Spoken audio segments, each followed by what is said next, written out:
Okay, so today we're doing something a little different. I haven't videoed any upholstery work because this is supposed to be a garage channel, but this is for an upcoming project. It's a customer project. So I'm doing the seat. It's a 51 Ford. But not only am I doing the seat, I've also been tasked with getting the truck running. It was her father's truck and he was working on it and he died before he got finished it. So it's had a lot of work done. It's painted. It's got a Chevy motor in it. It doesn't have a gas pedal. There's lots of things to keep it from running. So anyway, we'll get into that later. Right now, we're working on the seat. So she had a much nicer seat and it was in our trailer, and before I could get working on it, the trailer and all got stolen. So now I have to work with this, which I had to drive almost 200 miles to go get. The only one I could find at a reasonable price. One guy had one that looked about the same for 500 bucks, and I was like, no. So anyway, we're going to rebuild this. I just took the back off of it. And here, we got these bolts, but these bolts are probably not going to come out, and I'll have to just cut them and then put new bolts back later. But everything in this, the more I look at this spring setup, the more I'm thinking just completely get rid of it and clean my frame up and paint it. And I'll probably do the back the same way. So just give me a clean slate to start with. At least I did find the frame that fits the truck. Something I haven't tried yet is to release that and see if the strap's moving. They're wiggling. Right. Turn down here. I had a hammer back there somewhere. So,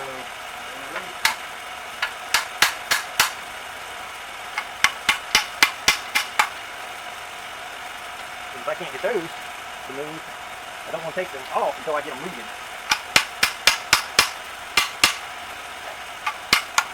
So there's a shaft here with gears in each end that makes those two slide together. That's actually kind of genius because a lot of them, there's just a piece of wire that releases and one side can slide individually to the other. Oh yeah, there you go. Needs a little spraying, but it is moving. Most likely the shaft part is what is dragging. So there's a cotter pin on the end here. So probably what I need to do is take that all apart where I can clean it, grease it good. I can probably take the whole track completely out then. There. So we got the cotter pin here. And those first ones was a doozy to get out. The first one came out easy. Second one broke all the pieces and it just came out in little chunks, but it did come out, so that's the main thing. So cotter pins, especially rusty old ones like this. Oh, that one's going to come out good. Can always be tricky. So we take that out, and then when we take this off, and both their ends, that geared shaft will slide out. Okay, let's see what happens here. We got our thin wall socket on the 1/2-inch drive.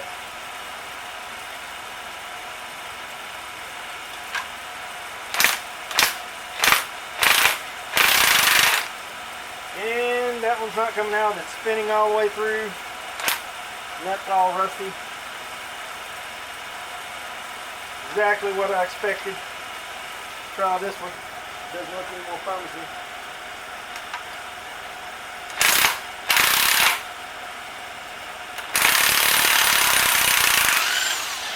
Okay, that one actually came out. Huh. Oddly enough. Those are a very fine thread. Now that bolt is ruined, and we'll have to probably put a nut on it or do a different insert or something, but at least it came out.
All right, that one came out.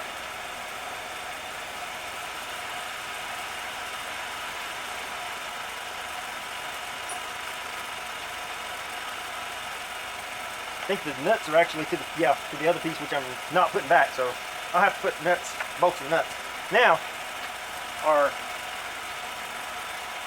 strap should come off of the shaft.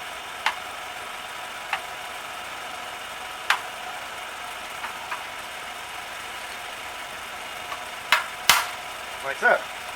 And now we can clean all the fuzz and stuff out of it.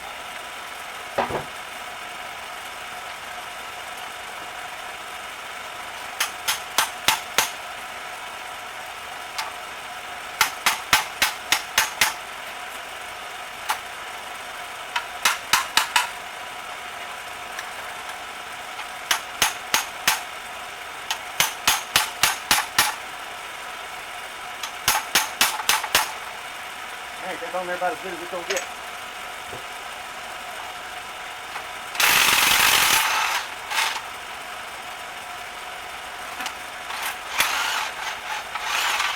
Alright, so 3 out of 4 is not bad for something that's this rusty. So, what I was saying is we got our 1/4-inch rod. We're going to have to bend it over to where it'll stick out a little bit, and then every so often put a kink in it to let it come over. And we need that on 3 sides. I do have this one piece of 1/4-inch rod there that's not horribly rusty. If I can separate it from that, maybe even cut that and use that little section. I'm still trying to kind of figure out what I'm going to do there. That may be worthwhile. That would give me my back corners, and then I've got enough to go around the front and the sides. So, and it would actually give me something to bolt to without having to weld. So, and it actually hangs off the back slightly. Yeah, we might do that. So with that, I would just have to cut. I'll have to take these hog rings out and have to cut these little clamps that are clamping these. Well, I don't have to cut them. I can stick a screwdriver and pry them out. But that's time-consuming stuff. It's going to be boring and monotonous. So let's move on to tearing down the other piece, the back spring. Now this will get all cleaned up and painted.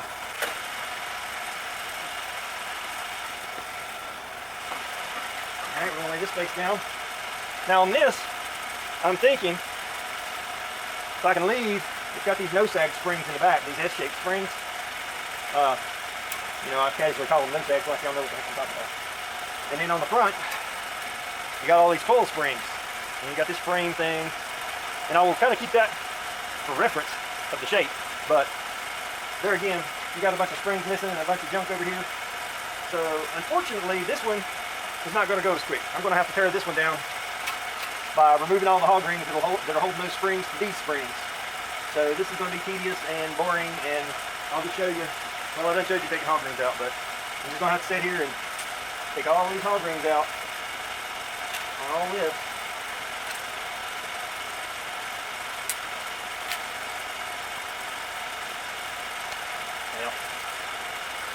Well, these are actually going better than I thought. I'm most of the way around, I believe.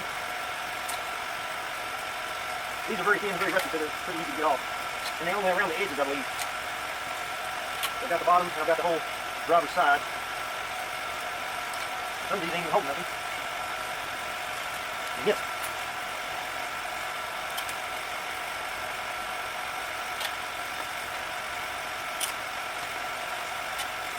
All in loose. I guess you can tell I've done this a time or two. Already pulled hog rings anyway.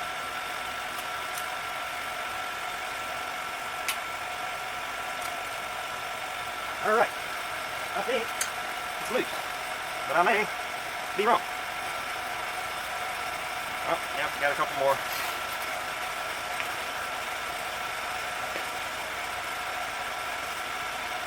Random spots, it looks like.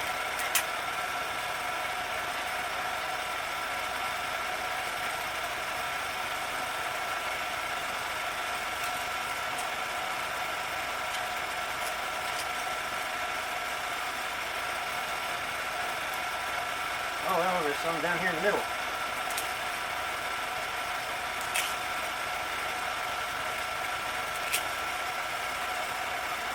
Okay, there's like a little bar that is in a couple spots, so a few in it.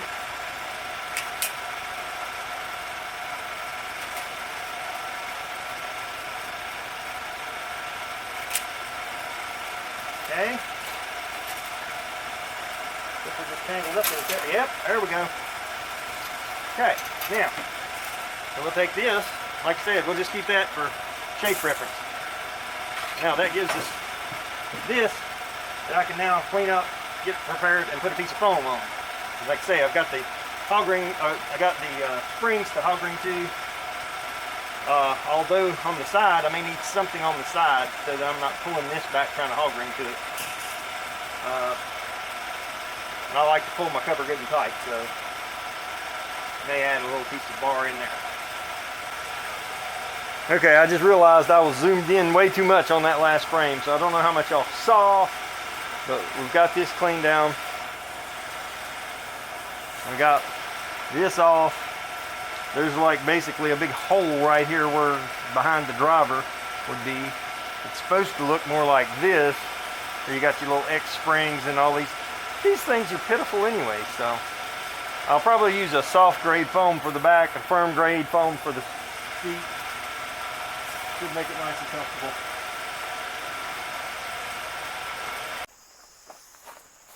Okay, so as I was saying, we got these two rods running across, so we want to get all the hog rings off of them.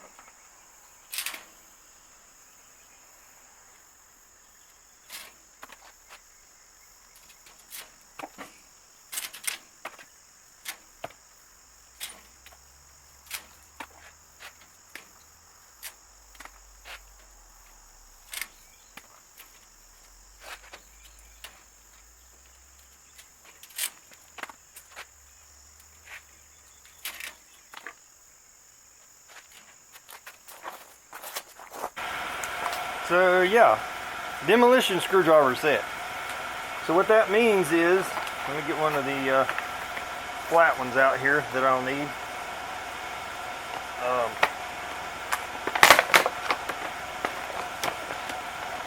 Take the biggest one here. So this metal on the back side goes all the way through. So they're actually built to be hammered on.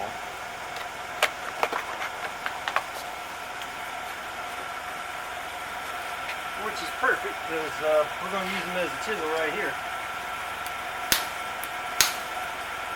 So you got a little tab that wraps around each one of these little rods. You got to bend those down. And then the back rod keeps out. There we go. I expect them to break off. Actually, on this end, they're mostly rusted off. See, that's the driver's. No, that's actually the passenger side.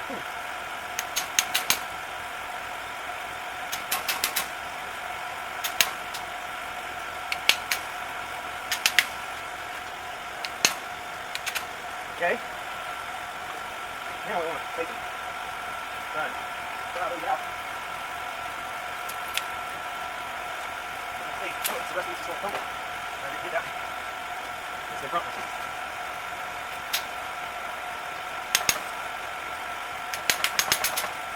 Okay. I'm gonna have to cut that front rail off anyway. Okay. They're just alright, so we can cut these off right here, even with the back of that hole.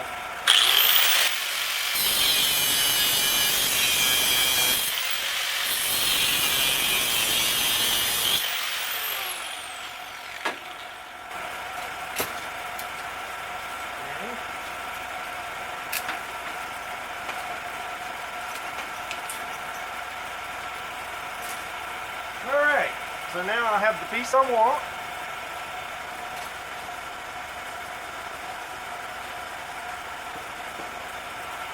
And this is just junk now. We're only going to use this for to get some kind of basic dimensions out of it.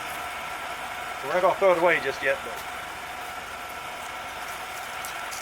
we're not actually using any of it, just kind of for shape. Okay. Now, what we're going to do with this, is it's going to be put back here for mounting purposes. So we have 3 out of 4 bolts that actually came out and could be reused on this. So that gives me some surface to work to give me some support. But the worst thing about using this is this one is completely destroyed. So I'll need to basically cut it off back here somewhere where I've still got a little bit of metal and rebuild this front piece, which basically I'll probably just use a little flat bar and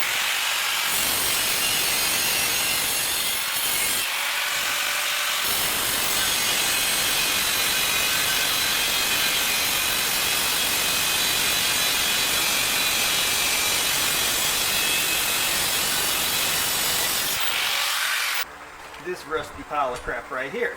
Okay. So now we got to decide where to cut that and how to attach this to that. We have a little tab sticking up here that it used to hold the spring, so that's not significant. I think I'll cut it off where that tab will be taken out and use this hole to weld that to this like a plug weld, so that it's welded up good and solid.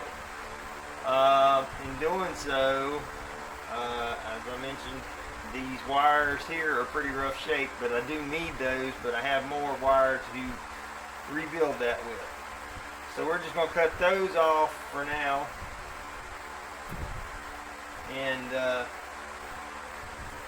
because they're pretty rusty, so we'll probably just cut them off back over here and over there,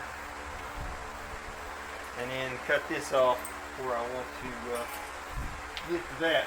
But in order to get it cut the way I want it, we're going to take this little tab and bend him on over like so.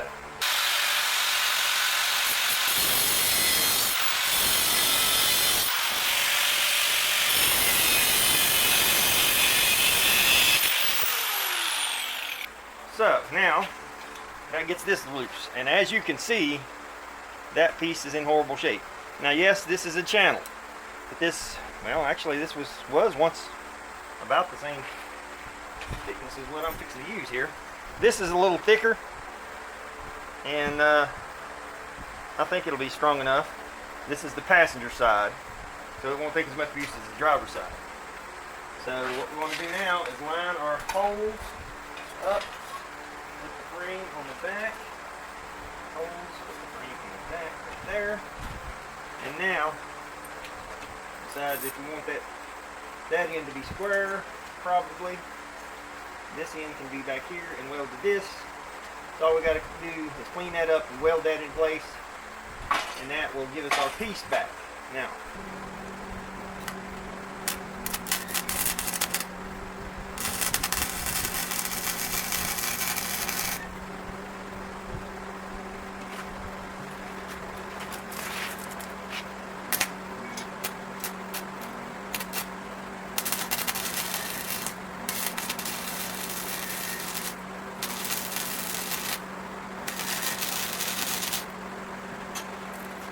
alright, now we'll take this, flip them over, and weld it in on this side. Little groove.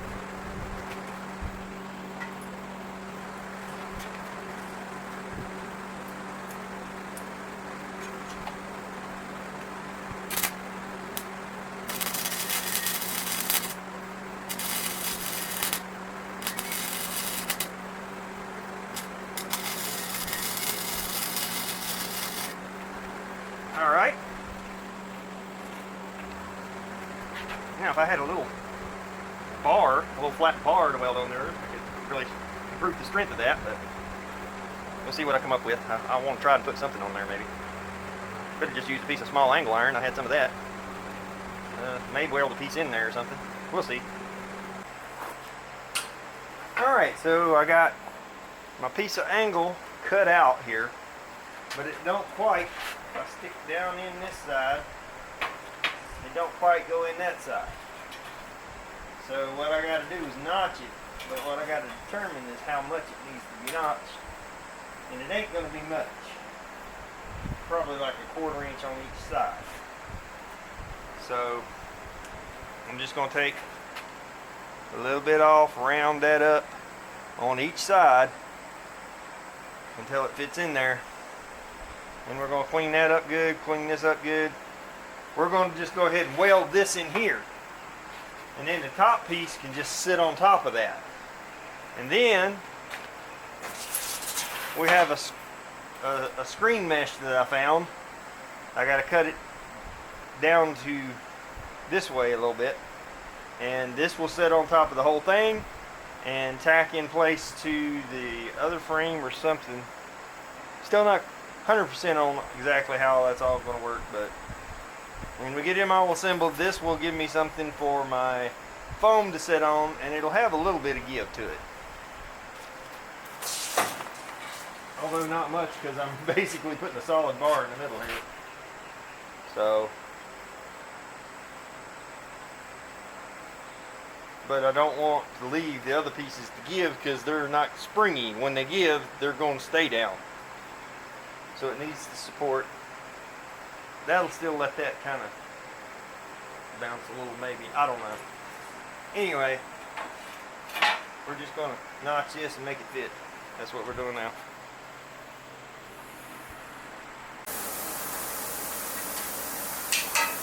Okay, so we cut our little notch in each end. Let's see how it fits now. Okay, the notch may have been a little more than needed, but that'll let that go in there, and then I can just weld it in place. But this side, we've got part of that little piece, and then this side over here I've got a very small little piece. I'm going to trim that off so it'll sit even. Okay, trim it off, or maybe knock it off. No, don't have to trim it.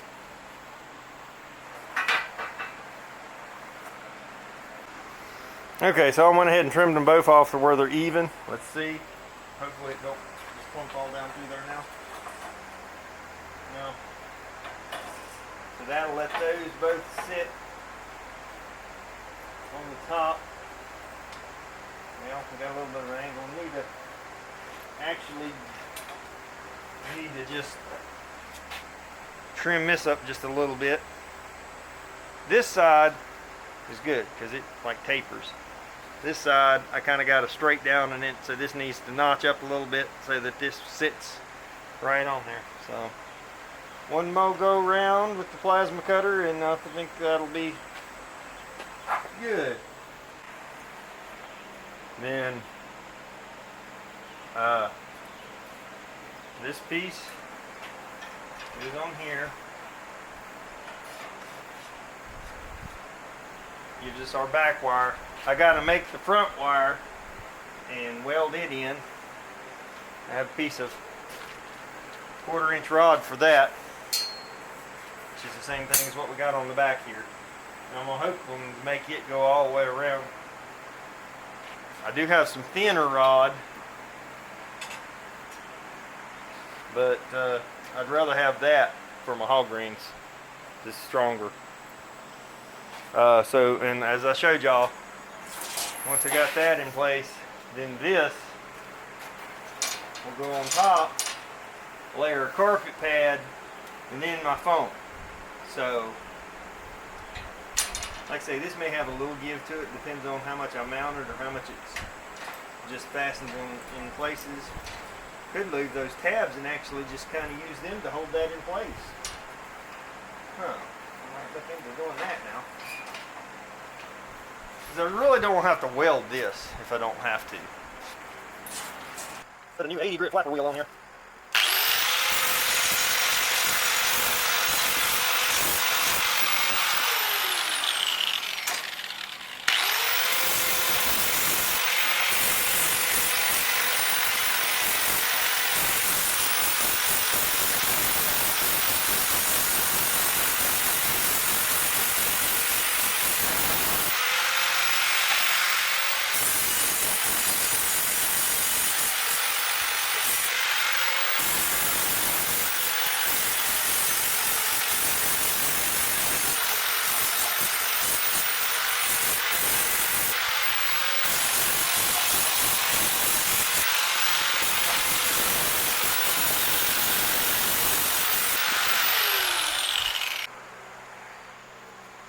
So I've got this spaced up to where this is actually sitting on the frame, not on the horses here.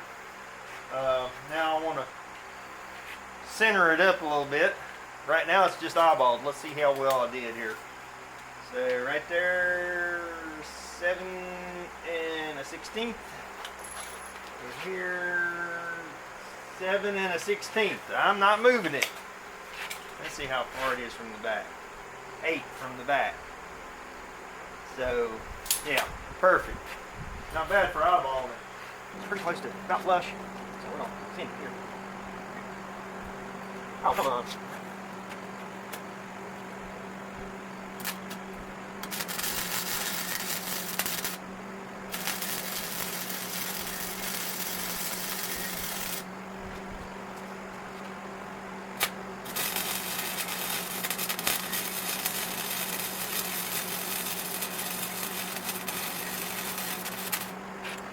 Okay. Now, I'll turn him up here and weld what I can down here on the side.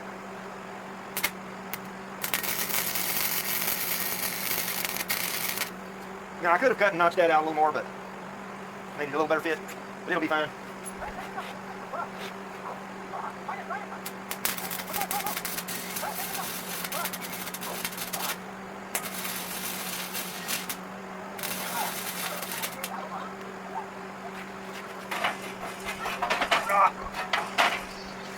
Now that ought to give it a whole lot of screen support. The next biggest challenge is going to be getting this rod in here for the hog rings to fasten to. I'm going to go ahead and clean all the tubing to where, for one thing, that'll make it easy, to be ready to weld. But also, I want to clean the tubing to where once that's on there, I won't be able to do that. So. All right, we got the whole frame cleaned up with the flapper wheel, and so now it's time to put our connecting rod in, we're going to call it. This will be the bar that the hog rings will tie to. So I need to make this match that contour. Come around here and then weld here and then come back out and weld. But first we got to get it to look like that. So we want to go with,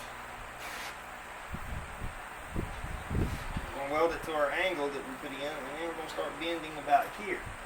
So we need to go down to here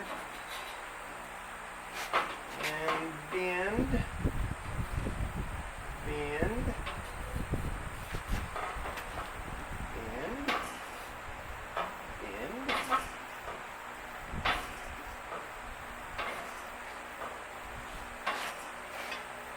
I think I need to bend a little more because like trying to make a corner here, so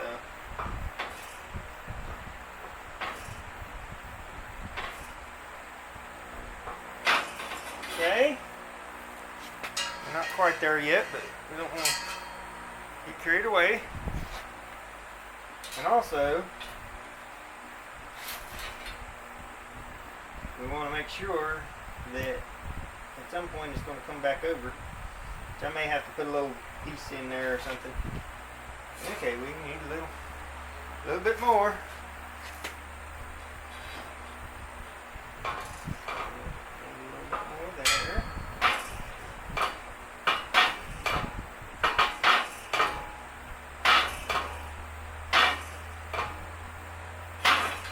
Okay, we've about got a 90.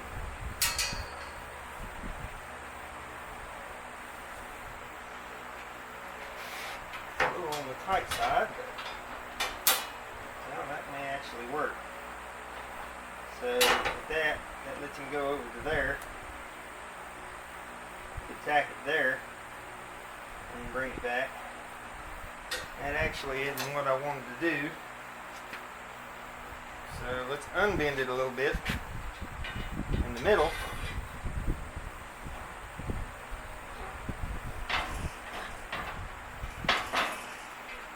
Bend it a little bit more down there,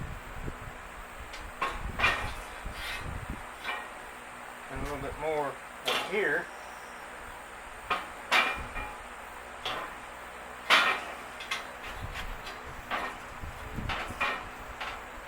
And now we're stuck.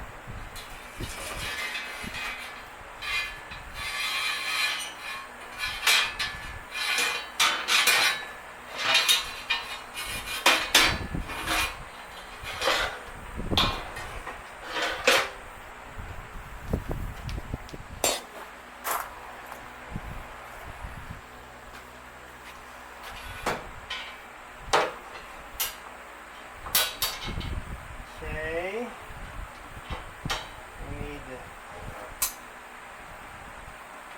actually come out just a little bit down here at the bottom.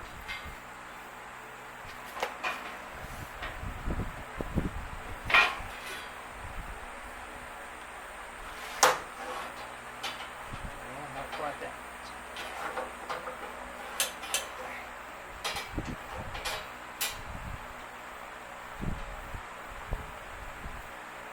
Well, now we're hitting it. Eh.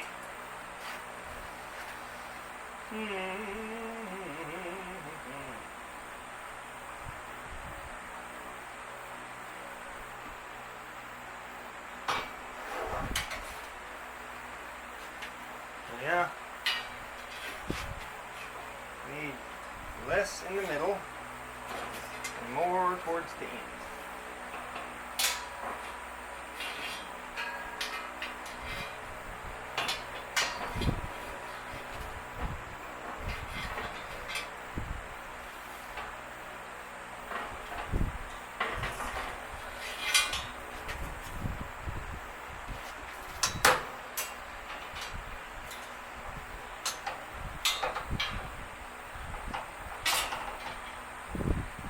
I actually want that to be down more towards the bottom.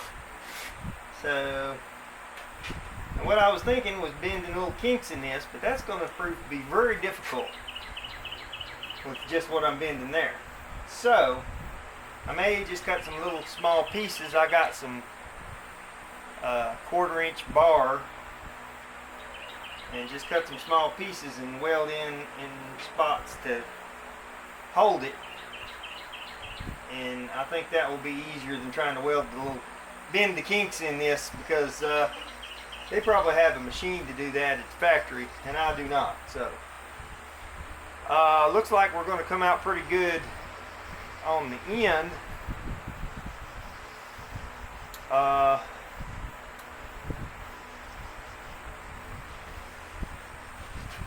What I mean by that is we're going to have to cut some off by the time I get around to the other end. But yeah, that's pretty much what I want there. So this needs to sit under and to the inside enough to where my cover will pull down to it. So we're good there. We just need to get the other side to match. But I need to kind of clamp that in place. Well, let's see.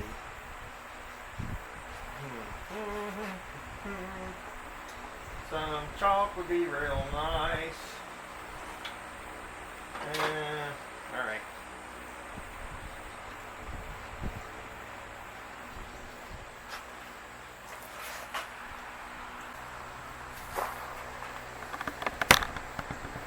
Alright. So we want our bend to start right here. And starting right there, it will come around to approximately here. So that gives me a little better idea of where my bend needs to be. Now,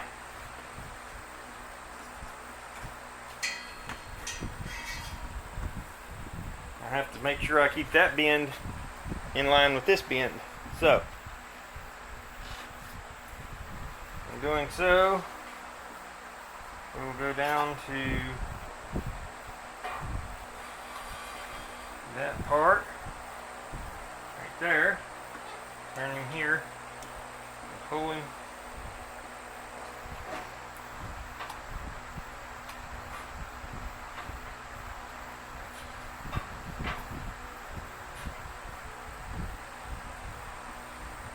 Oh wait, I'm going the wrong way. Crap. That's enough already.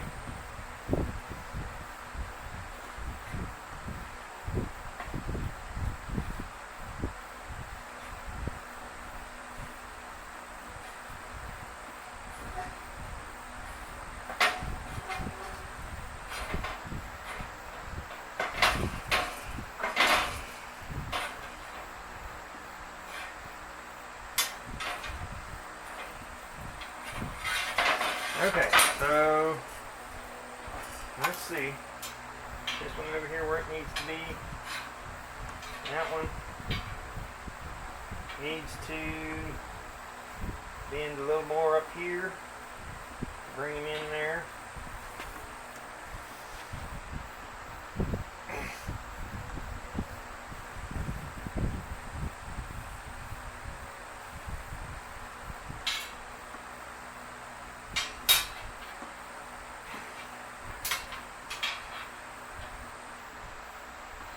Alright, something like that's pretty good. Came out a little bit twisted. See if I can twist them to be straight. Drop that one down, twist this in until it don't spring back.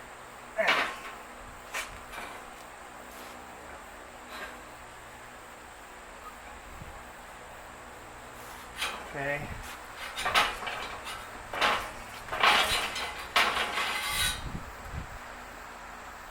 Alright, so, oh yeah.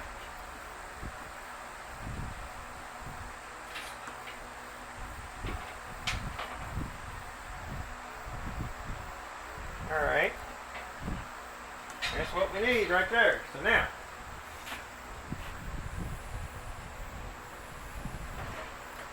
we will put this piece where it needs to be right there. And that puts this one where it needs to be right there. So we need to set that off. We need to bend him back out just a tad at the bottom of that. I went a little bit beyond my curve. Just remembered, don't need a cutoff wheel when I get these bad boys.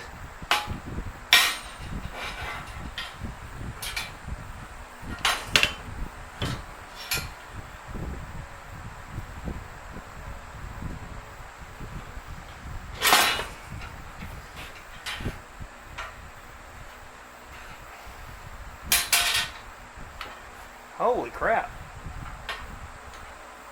That's some tough stuff.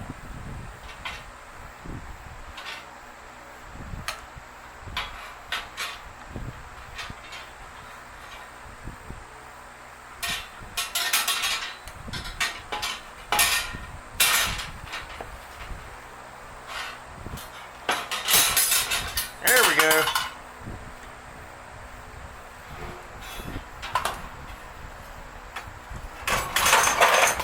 Alright. I may have to get the cutoff wheel because I was talking about cutting some little square pieces from my other part. But now we can start by welding that in place. What I may do here is measure this, cut it in half, and then work it in there every which way is the best way to do it. So we have 15 inches, so that would be 7.5.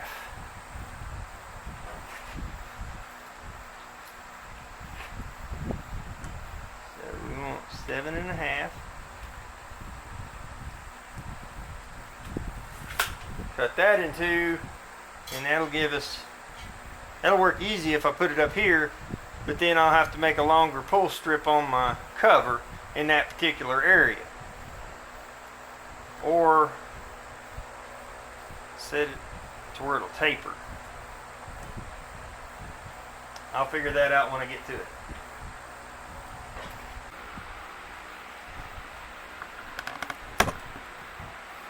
So here's our rod. There's our marks. So we're going to cut 6 little 1/2-inch pieces of this 1/4-inch bar for our spacers. And that should give it plenty of strength. We'll just kind of divide those up. As much space in between them, kind of equalized. Should be great.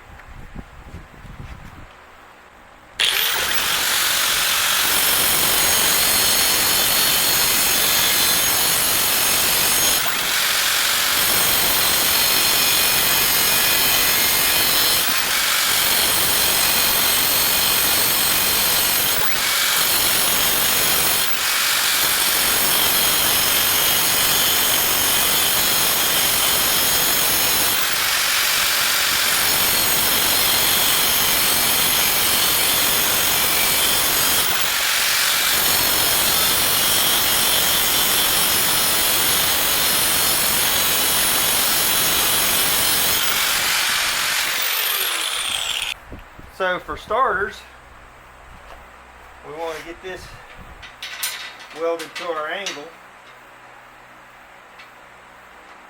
and then we're going to have it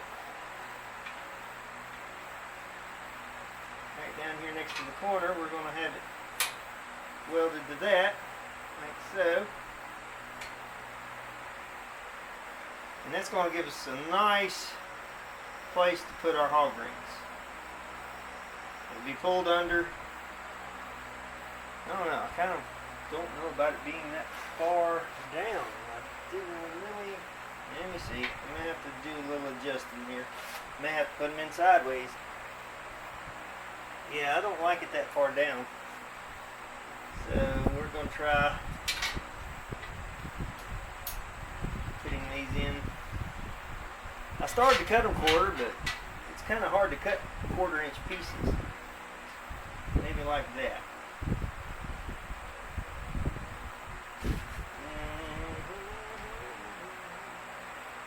Well, that turns down there to where it's about even right there. So I think that'll be pretty good.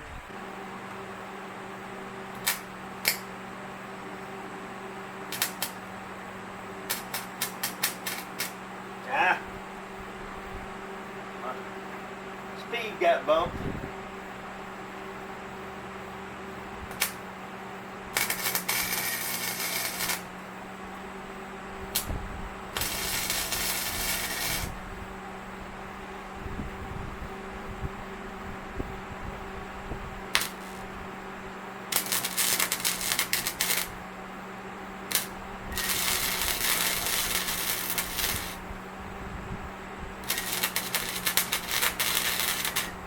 Now, what I was saying, once I weld that like that, then I want to bend this, and it'll bend easier because the top right there.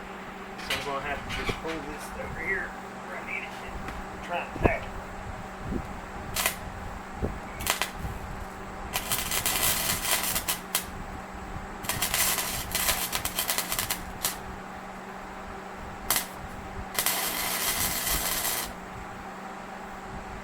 That. A little more gap than I would have liked there. I need this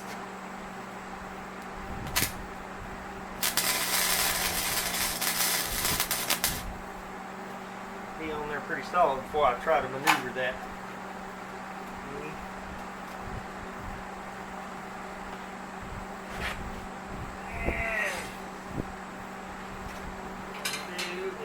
Push it here a little bit.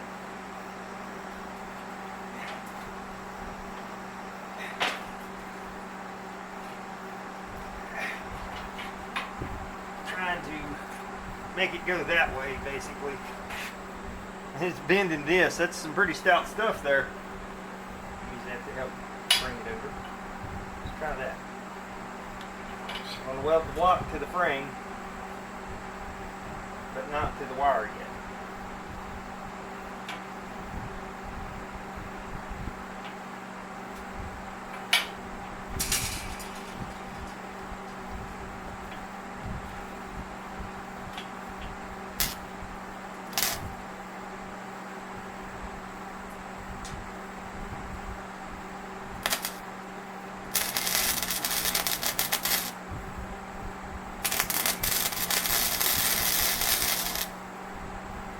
There we go.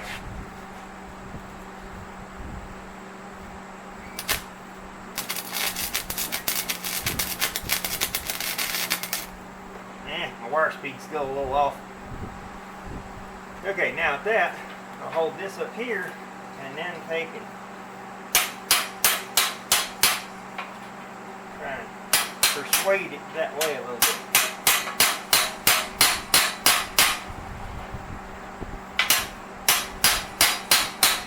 I need some large channel locks to just grab that and pull it over. Let's see if I can locate a pair. Okay, I didn't find any big channel locks, but I got vice grips. And we'll open them out as wide as we can.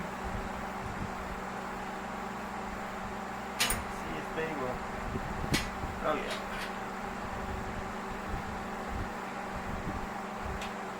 Oh yeah, that's all we need right there. Clamp those in place. That's actually perfect because they'll hold it. Now we just need to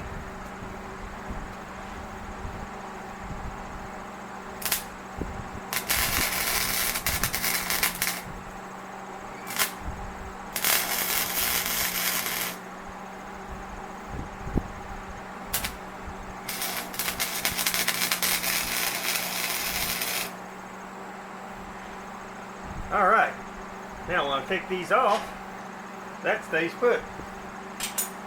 Because, you know, that's what it's supposed to do.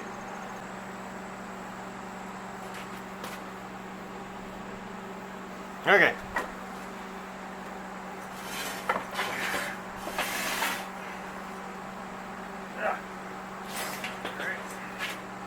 So now, what I'm hoping these will do is just cut off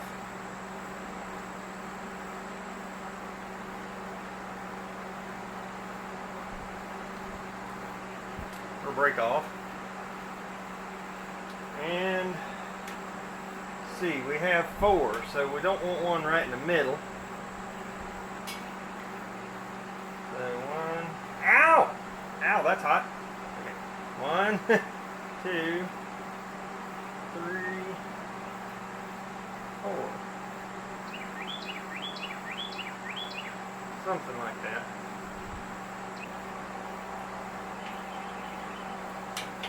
There we go. Alright.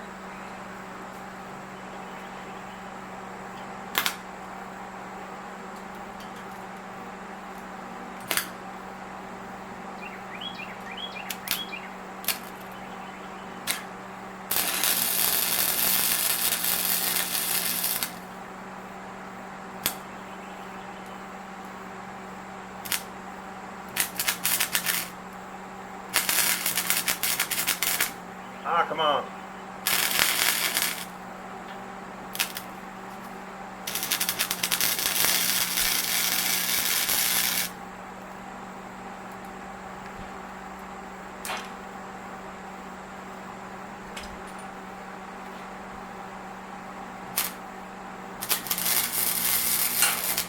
Ah, you sorry bastard.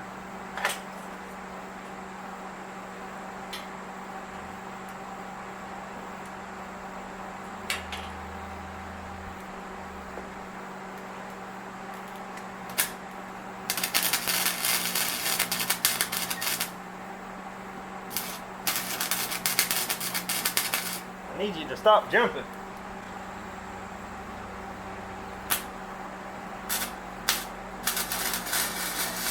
There we go.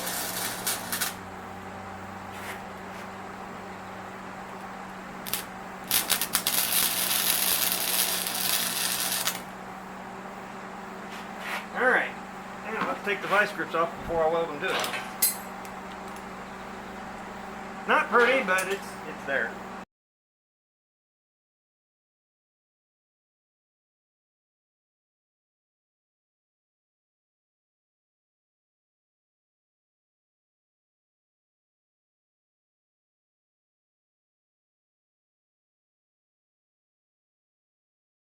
Now we actually got to bend it back out a little bit on this part. Okay.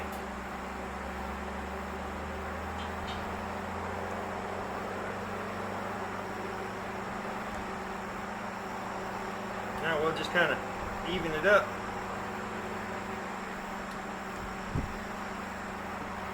And put these last two about equal parts apart.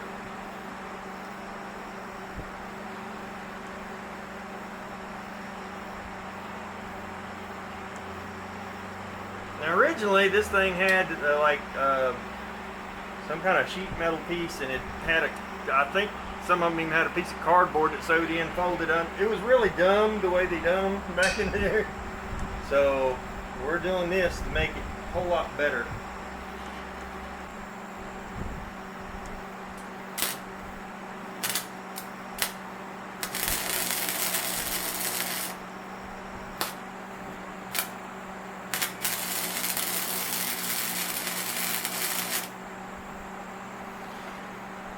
Alright, that's going to have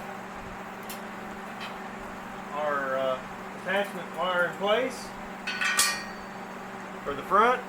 Then I got to come back and figure out what I'm doing with the back ones.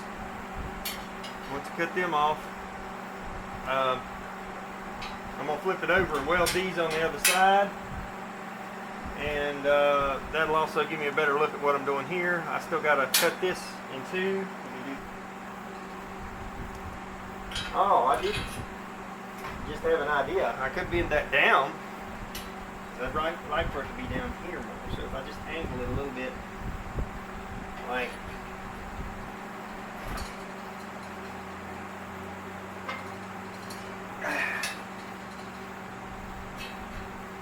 that, yes. And that also kind of gets it out of the way of that bolt. Alright, perfect.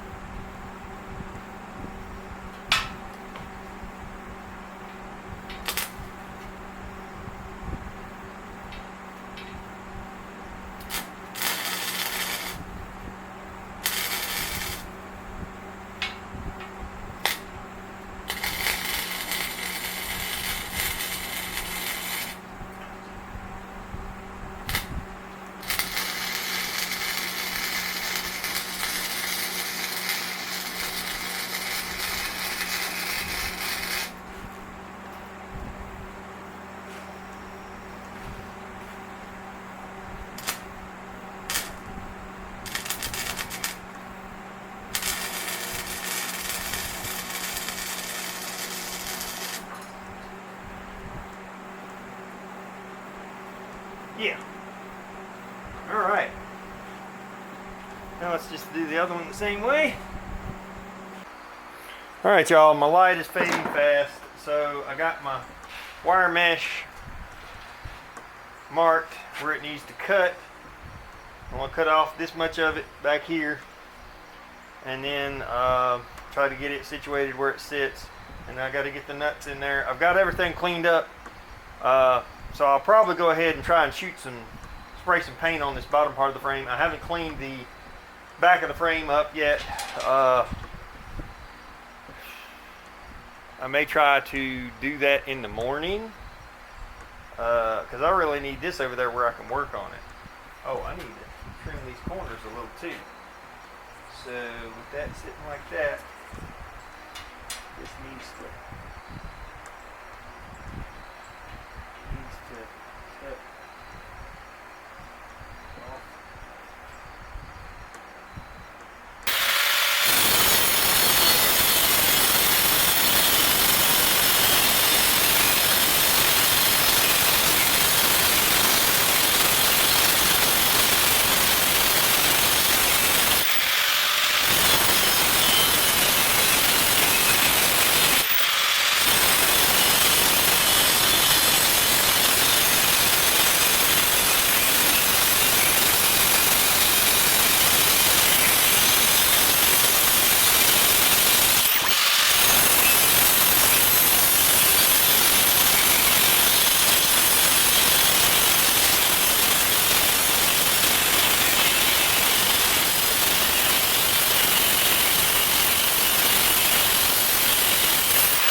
Grinder was like, complaining the whole time.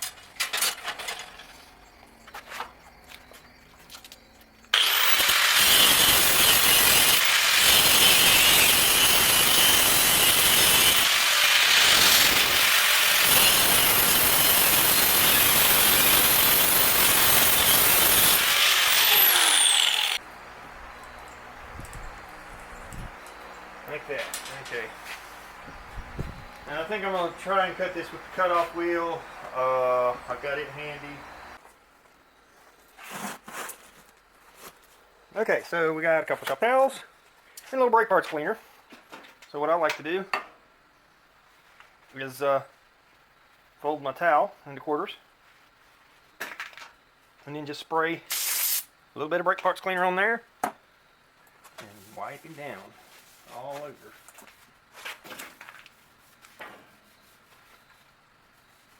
And as you can see, that really takes the dirt off and gets it nice and clean where all the paint will stick. Now, the reason for folding it into quarters in that way is because you're going to quickly wear through or get dirt. So then you just fold it into a different side and keep going with the same brake clean. So you get more out of your towel and not having, and your brake cleaner. So it's the most efficient way to do it, in my opinion. But you do have to keep folding, especially when you got anything like this has some rough spots that are chewing up my towel from welding sparkles and stuff. Sparkles. Which means I probably should have ground a little more in a few spots. It's okay. Nobody gonna see this stuff anyways. This is just to clean it up. Well, a little bit of it will be visible, but for the most part, nobody gonna see any of this. So yeah, we pretty much destroyed that shop towel. That's good. Good enough. Now, we're going to start by painting this so that, you know, we can fill the shop up with fumes before we do anything else. Alright, let's see here. That there. Yeah, leave that around there so you can get tangled up in it. That's real good. Alright. This is some,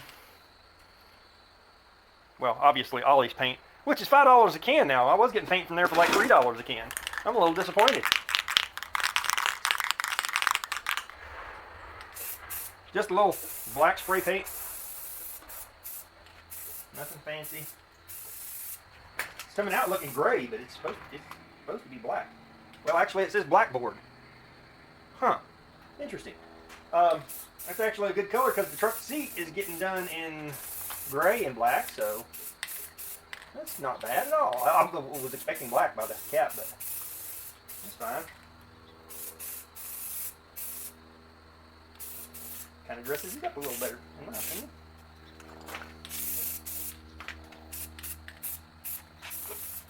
So everybody does black. We got blackboard, or blackboard? Yeah, blackboard, which has this nice gray tone to it. So, let's see. Let's turn him up like this. Get the bottom side.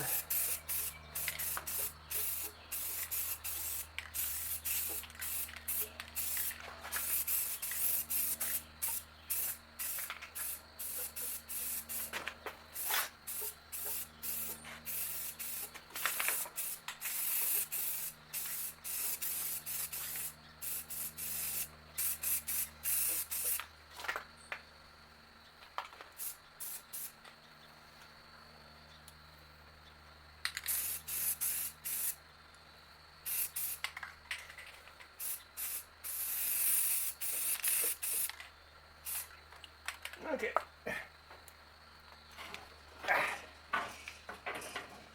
Yeah.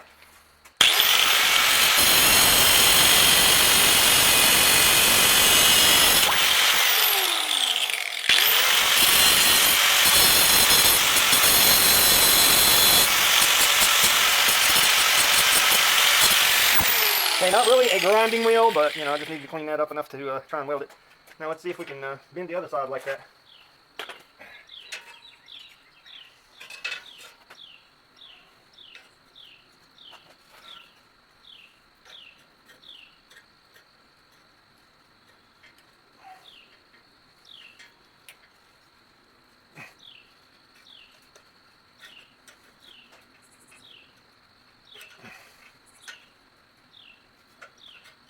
Come on. Oh, no. Bending in the wrong spot.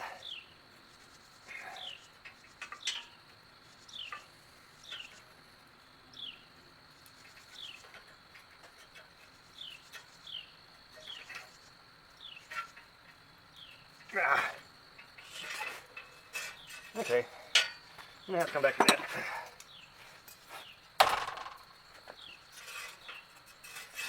Clean this a little more. Okay, so to get my bend, I took a stick, propped that over it, and bent it over that stick. So anyways, I should have showed y'all that, but anyway. So I cut my two little pieces of wire, go in here just to stabilize this, to give this more structure, and then the wire mesh will sit on top of that. So we're going to weld these in.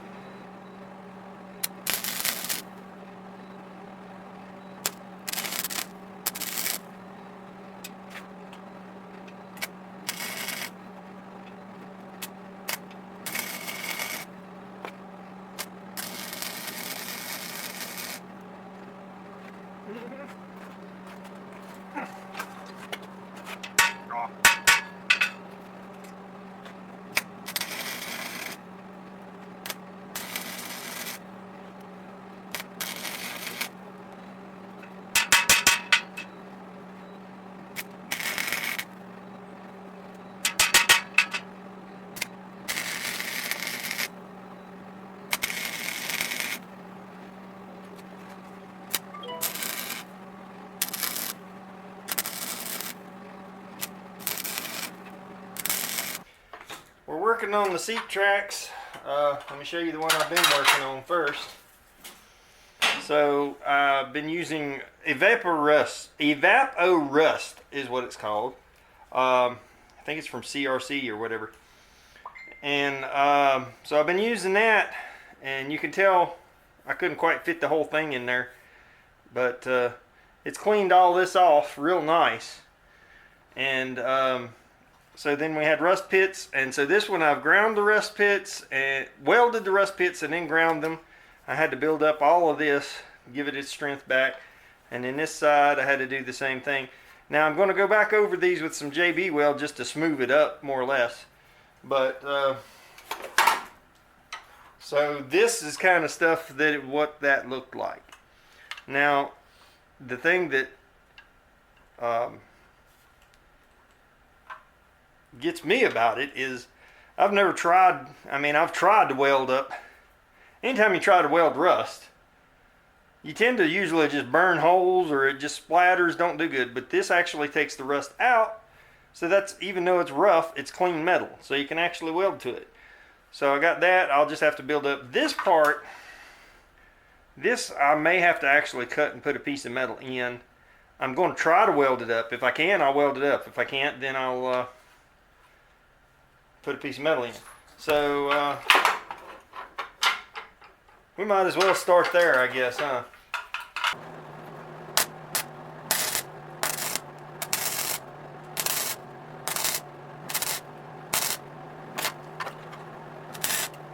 So on this one, I went all the way around the hole. Now I can fill in the middle.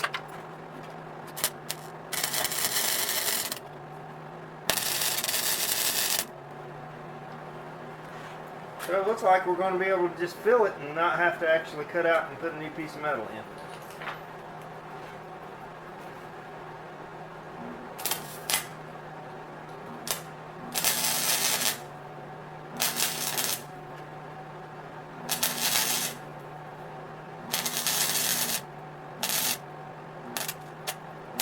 This top part's going to be a little more tricky though.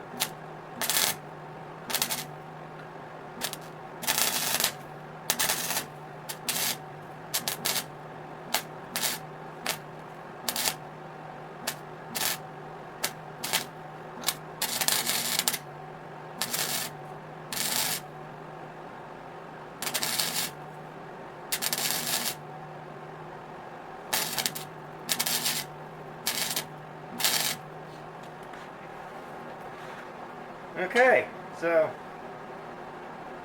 successfully filled both of those holes. So now I can move on to just filling in the dimples and the pits.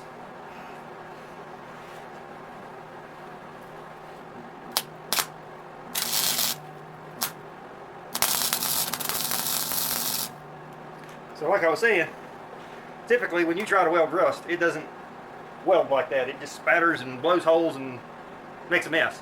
So the fact that that Evapo-Rust actually took it down clean enough that I can weld, I'm thrilled with that.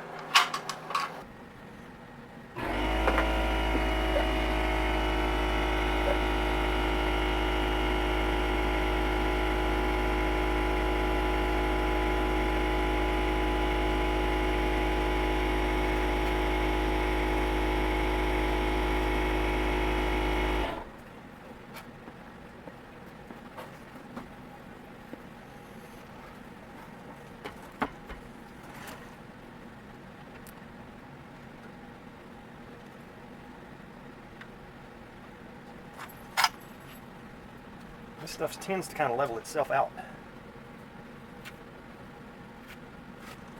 an extent.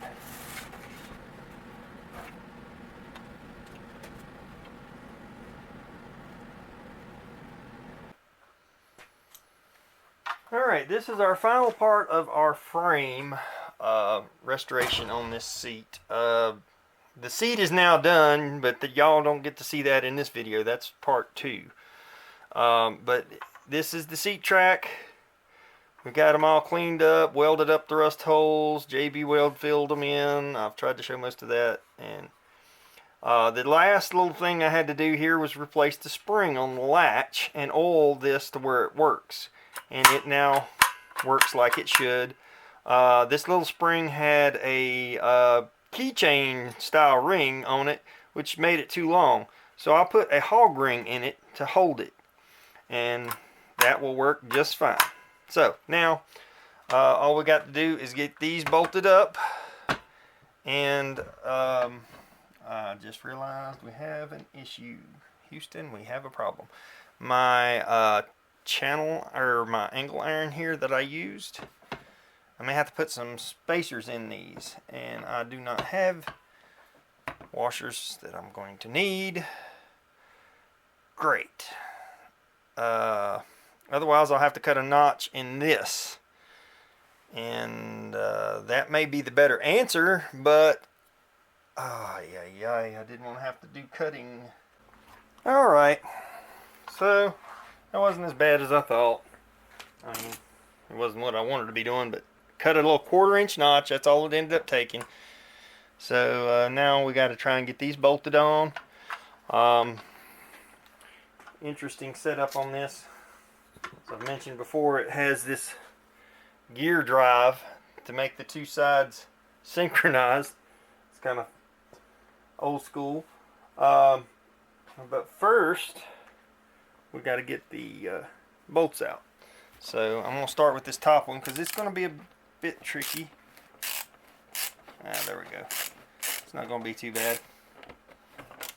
We don't want to tighten that all the way up. Can y'all see that bottom bolt? Not really.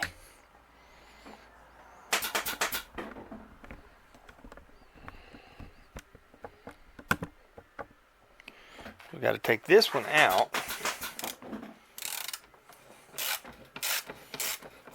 Now I'm doing these one at a time so that it kind of helps to hold the thing together. Now in order to get to this one, we have to release and slide it forward. Now we're going to use another one of our other bolts, and lock washer. I'm not going to put any spacer washers on the back. Might let it tilt to the back a little bit, but I think that'll be alright.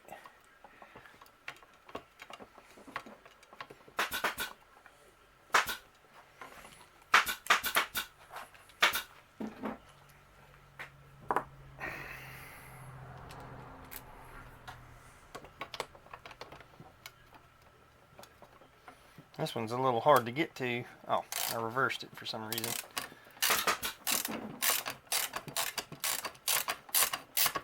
Have to use just the socket and no extension. Don't know that I needed the longer bolt back here.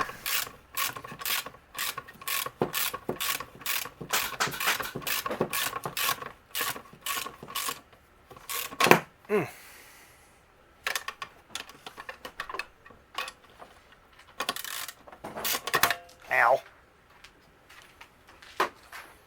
Okay. I've got that one bolted on. Now we got to put our drive shaft in here. I guess you can call that a drive shaft. Anyway, our synchronization shaft. You got to get that worked in there and meshed in with the gears. Alright.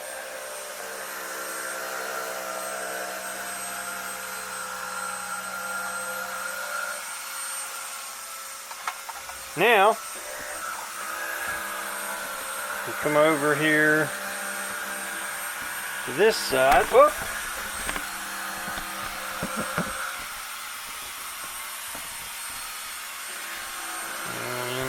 there. And, well, I'm getting ahead of myself slightly.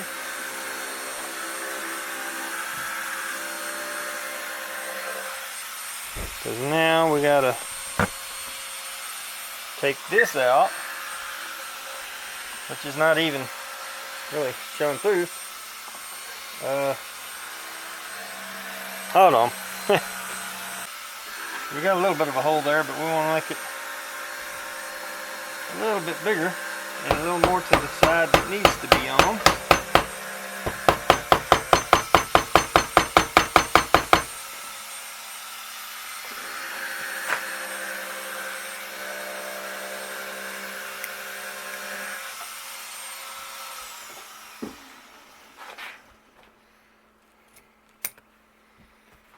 Alright, now that gets enough of the bolt head sticking out enough. I can get my socket on there and reverse it.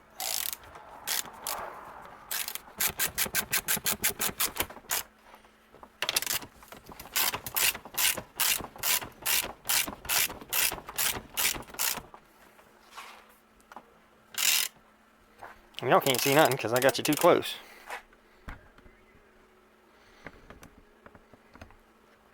Okay, so we got our drive shaft in there. Now I got to take this bottom one out.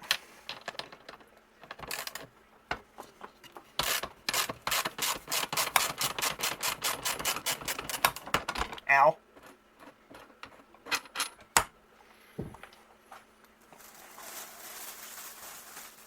And I think I could get by with the regular bolt that I had, but we're going to go ahead and use the new bolt.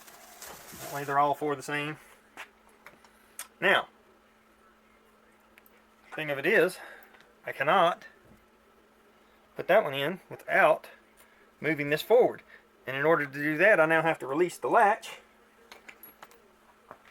on the other side. Let's see, let's get y'all, whoops, got my ratchet on the floor. Here so you can see what I'm talking about. Unlatch it. Well, that is not engaged over there for some reason. Because this did not move. It should have. Alright, let's make sure this one's all the way forward. And then this one all the way forward. And now it's engaged in the gear. And now that it's engaged in the gear, we can now put our bolt in. Go. Okay, so last thing here. After some hammering and some oiling and working back and forth, now these are working together. So, that takes care of the last part of the frame, and that's pretty much it for the whole rebuilding of this 1951 F1 Ford seat. Oh yeah. Later.